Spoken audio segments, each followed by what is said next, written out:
బుచ్చిరెడ్డిపాలెం పట్టణంలోని స్థానిక బెజవాడ బుజ్జమ్మ బాలికల ఉన్నత పాఠశాలలో పుస్తకమిత్ర గ్రంథాలయాన్ని MPDO Srihari, in charge MEO SV Nayak ప్రారంభించారు. ఈ సందర్భంగా ఎంఈఓ ఎస్వి నాయక్ మాట్లాడుతూ ఎన్ఆర్ఐ వాసవి అసోసియేషన్ ద్వారా విద్యార్థులకి 50,000 రూపాయలు విలువ చేసే పుస్తకాల్ని అందజేయడం సంతోషంగా ఉందన్నారు. మండలంలో బెజవాడ బుజ్జమ్మ బాలికల ఉన్నత పాఠశాల విద్యార్థుల ప్రతిభను గుర్తించి వారికి పుస్తకాల్ని అందజేశారన్నారు.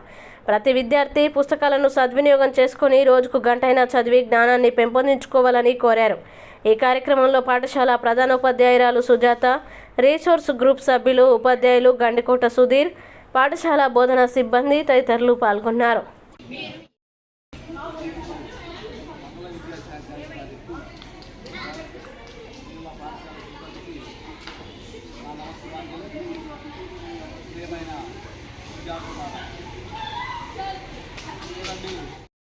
మనం అడిగేదే కదా, ఈ పని చేయండి అని అంటే ఎంతలో ఏమంటావు, మనం నేను చేస్తాను, నాకేమి ఇస్తాం, ఒక ఐస్ క్రీమో ఒక శాంపుల్ ఇస్తే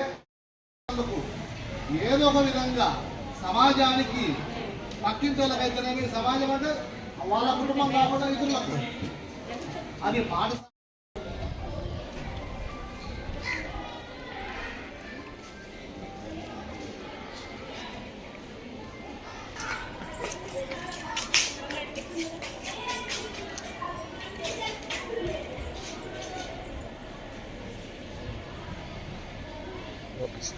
ఈరోజు జిల్లా పరిషత్ బాలికల ఉన్నత పాఠశాల బుచ్చిరెడ్డిపాలెం నందు పుస్తకమిత్ర ఎన్ఆర్ఐ వాసవి అసోసియేషన్ వాళ్ళ ఆధ్వర్యంలో ఈ యొక్క పుస్తకమిత్ర కార్యక్రమాన్ని ఎంపీడీఓ గారు, ఎంఈఓలు ఇద్దరు, హెడ్ మాస్టర్లు, ఈ పాఠశాల సిబ్బంది వాళ్ళ ఆధ్వర్యంలో ఈ కార్యక్రమాన్ని నిర్వహించడం జరిగింది.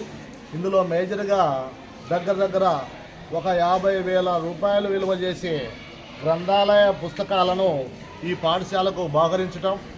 ఎందుకు అంటే ఈ పాఠశాలలో ఉన్నటువంటి విద్యార్థులందరూ ప్రతినిత్యము ఈ గ్రంథాలయంలో ఉన్నటువంటి పుస్తకాలని కనీసం ఒక గంటైనా ప్రతి ఒక్కళ్ళు చదవాలి, వీళ్ళకు జ్ఞానం రావాలి, మంచి అలవాటు పఠనాశక్తిని పెంచుకోవాలి అనే ఒక సదుద్దేశంతో ఆ ఎన్ఆర్ఐ సంస్థ వాళ్ళు ఈ యొక్క పుస్తకమిత్ర కార్యక్రమాన్ని ఏర్పాటు చేసి ఈ యొక్క పాఠశాలకి అందించడం చాలా సంతోషకరమైన విషయం. మరి విద్యార్థులందరూ కూడా ఖచ్చితంగా ఈ గ్రంథాలయ పుస్తకాలను ఉపయోగించుకొని ప్రతి దినము ఖచ్చితంగా ప్రతి ఒక్కళ్ళు ఒక గంటైనా ఖచ్చితంగా చదువుతారు అని చెప్పేసి వాళ్ళ దగ్గర గురించి హామీ కూడా తీసుకోవడం జరిగింది. మరి ఈ పుస్తకమిత్ర కార్యక్రమానికి ఎన్ఆర్ఐలు సహకరించడానికి ముందుగానే ఈ పాఠశాల ప్రధానోపాధ్యాయులు అయితేనేమి, వాళ్ళ సిబ్బంది అయితేనేమి వాళ్ళతో మాట్లాడటం, మా పిల్లల్లో ఈ పఠనాశక్తి ఉంది, దీన్ని పెంపించుకోవడానికి మీ సహకారం కావాలి అని అడగటం వల్ల వాళ్ళు వీళ్ళ పాఠశాలను ఎంపిక చేసుకొని ఇవి బహుకరించినందుకు వాళ్ళందరికీ మేము అటు పాఠశాల సిబ్బంది విద్యార్థులందరినీ కృతజ్ఞతలు తెలియజేస్తున్నాం.